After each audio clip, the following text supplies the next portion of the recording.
Guys, tuturuan ko po kayo kung paano magkaroon ng sound habang nag-screen record, guys.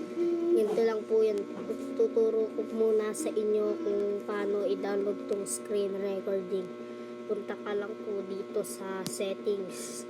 Pag mo ito nakita ang control center, pindutin nyo po yan. Tapos, ito pong screen recording, nandito po yan sa baba. Pindutin nyo lang po itong naka-cruise. Tapos, pupunto po yan dito. Okay po. Tapos, dito mo po yan makikita. Tuturuan ko naman po kayo kung paano magkaroon ng tunog ang inyong screen recording. Ito na po. Hold nyo lang po to. Tapos po nakikita nyo po yung sa akin na naka-on dahil nagsasalita ako ngayon. Sa inyo naka-off. Kaya pindutin nyo po.